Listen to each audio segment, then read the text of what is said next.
It's sad, but it's true. Most UTME candidates get their lowest score in JAMB use of English, but you could flip that and make English the reason why you get your dream score. Whether it's a 340, a 350, or even a 360 like this guy I interviewed. Hi, my name is Enoch, and this is the first part of a series I'm making on how any serious JAMB candidates can get a 70 or an 80 in their use of English. So if you're serious about improving your score, stay with me to the end. Alright, in this video, I'll be showing you a simple repeatable strategy that helps you answer all your 5 comprehension passage questions correctly. I've tested this method across multiple passages and I can tell you it works consistently if you apply it properly. Okay, so this is the passage we're going to be looking at, and it is a passage from 2014 exam. One thing that you have to focus first on while solving comprehensions is the passage, not the questions first. It's called the passage question, then passage system of solving comprehension passages. So the passage first, then go to the questions, then go back to the passage. If you have time, I'm going to teach you exactly how to do that, and this gives you about 90% accuracy rate. So let's look at how to do this accurately. When answering questions on UTME English, it is important to know that where the answers usually are is in the opening paragraph, the contrast statement, and the conclusion. The conclusion is where the writer finally gives their standpoint on the subjects they just spoke about. So let's read this. I'm not going to read everything. I'm going to leave you to read the rest of the passage, but let us read the first 2 to 3 sentences. And while reading, I'm going to be asking you questions that you should ask yourself anytime you are reading comprehension passages. Let's go. Like all reptiles, snakes are cold-blooded, or more correctly, ectothermic. So this is telling me about snakes. Like all reptiles, snakes. Okay, let's continue. They cannot produce their own body heat. So now this is telling me features of this snake in with respect to producing body heat. Now let's move on. They rely on the sun to heat their bodies, still emphasizing that because they do not rely on energy from food to generate body heat, snakes can survive on an extremely measured diet. It's making sense. Okay, so this is telling me something else about snakes, that they can survive on meager diet. So this first paragraph is looking like it's telling me about features of snakes and introducing snakes to me. Some wait for months between successive meals, and few survive by eating large meals just once in a year or twice in a year. It's still telling me about features about their diet when they do eat. So this is telling me about snakes. So that's the general idea.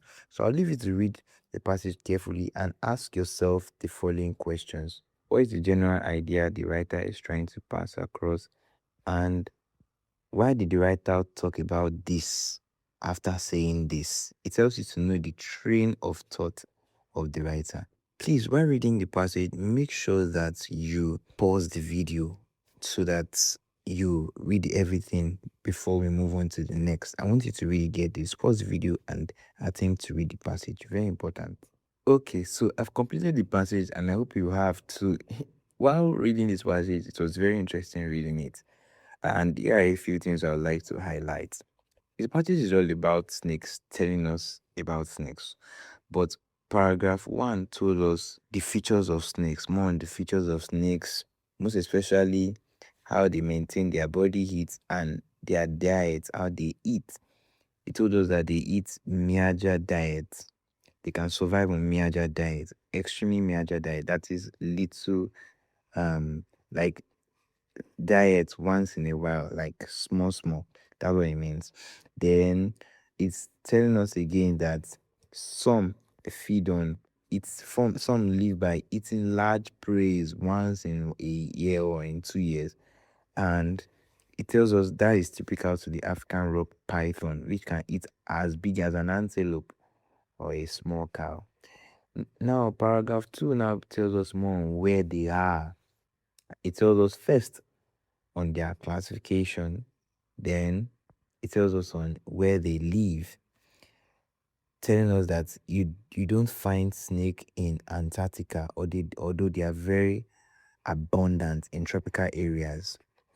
It also says that you don't find them in polar regions and isolated islands. Like, it's very important to note these islands are the Republic of Ireland and New Zealand. But it says, if you come to Nigeria, bro. So it's very interesting. So while reading your passages, it's important to animate it in your head. Nigeria, like places in Nigeria like Ketu, Gombe. So these are the places that should be in your head. Well, your passage might not be as interesting as this, but the same principles still apply. Now let's look at the questions. Okay, so question number 1 says it can be inferred from the passage that snakes are. So the writer is trying to get a general idea of what he understood from the passage. This is why you have to read the whole passage, because you can't answer question number 1 if you can't read the whole passage. And this is how UTME usually set their questions, asking for the general idea. They're moving to about 2 to 3 more questions asking about the passage. Then sometimes they can ask for a suitable topic for the passage, like in number 5. Now let us read the options to question number 1. It has been inferred from the passage that snakes are A. Heterogeneous creatures, B. Voracious. Now read all the options before you pick your answer, so that you would not pick an answer at random. So A. Heterogeneous creatures, B. Voracious cow eaters, C. Insect eaters, D. Homogeneous reptiles. Yes, it did say something about them eating cows, but it only said that for one snake, which is the African python. So B can never be the answer. A says heterogeneous eaters. Okay, I'll still coming back to that. Let's leave that. C says great insect eaters. It didn't even say anything about eating insects, as far as I can remember. So let's go back to the passage to check. Was there any mention of eating insects here? As far as I can see, they didn't mention it. In fact, they said they eat in large chunks once in a while. So that is not our answer. Ruled out. Homogeneous reptiles. Homogeneous means when you say homo, like same. When you say heterogeneous, like different. So the answer is either between A and D, right?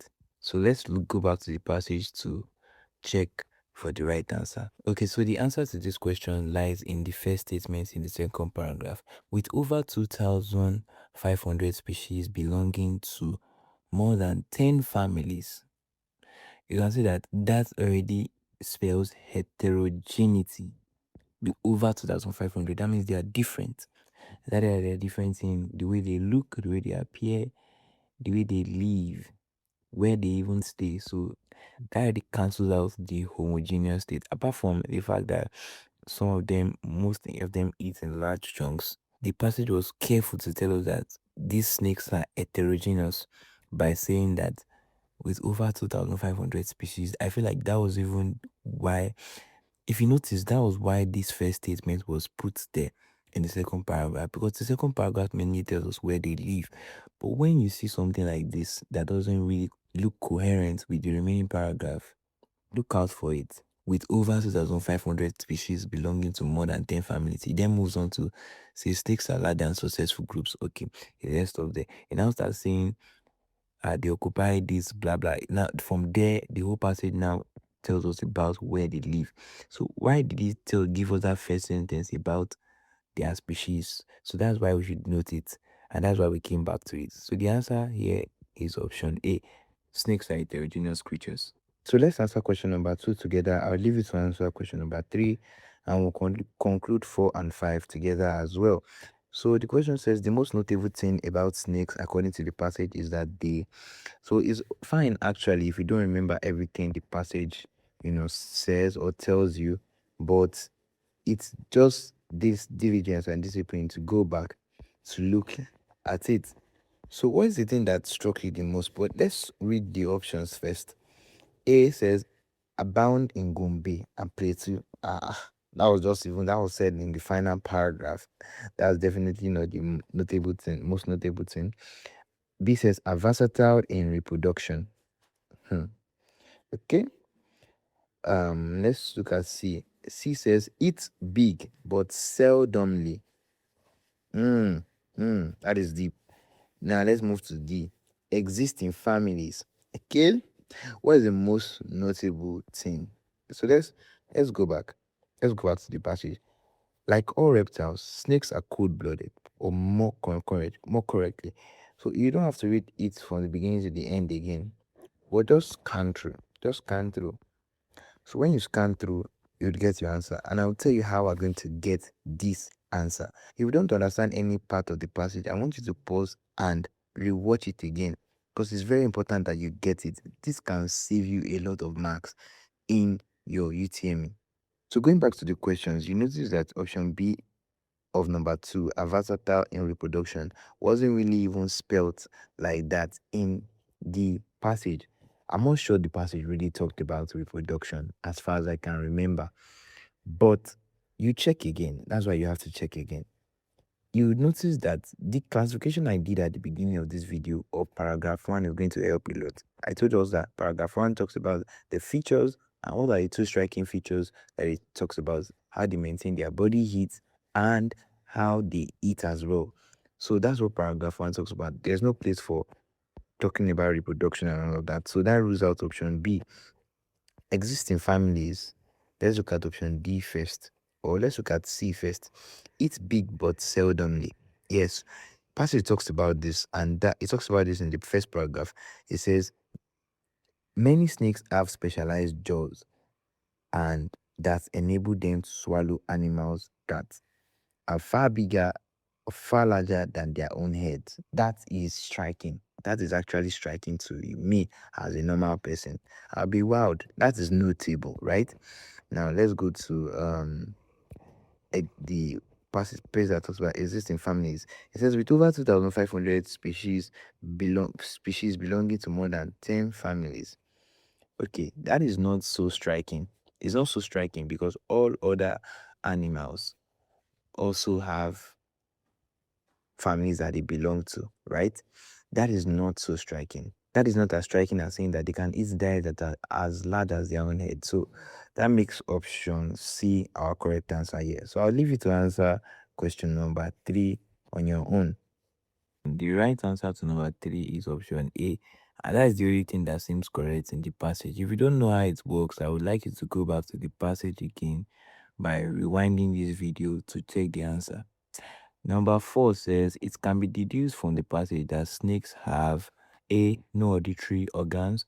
They didn't even talk about that as far as I can remember. B. Visible internal locomotive organs. Wow. C says no visual sense of measurement. Option A to C were never even mentioned it because of the passage. Option D now says large appetite for antelopes. Okay, so clearly seeing that option A to C were not mentioned at all, we would go for option D, even though it was not stated of all snakes to have large appetite for antelopes. Let's look at the last sentence of paragraph 1. Although uncommon, some snakes, such as the African rock python, have been observed eating animals as large as an antelope. So it was not said of all, but here, that's what we go for because of this is the only thing that was said in the passage relating to snakes. Option A to C were not said. So this is called the elimination method. Question number 5. So the title for this passage is, now let's read the options. A feeding habit of snakes. No, you can't use that because that was only talked about in paragraph 1. And we have to pick something that encompasses paragraph 1 and paragraph 2. B says some characteristics of snakes. Although, yes, it is about characteristics of snakes, but is that really strong enough to be a title? Let's look at the other options. That would help us determine it.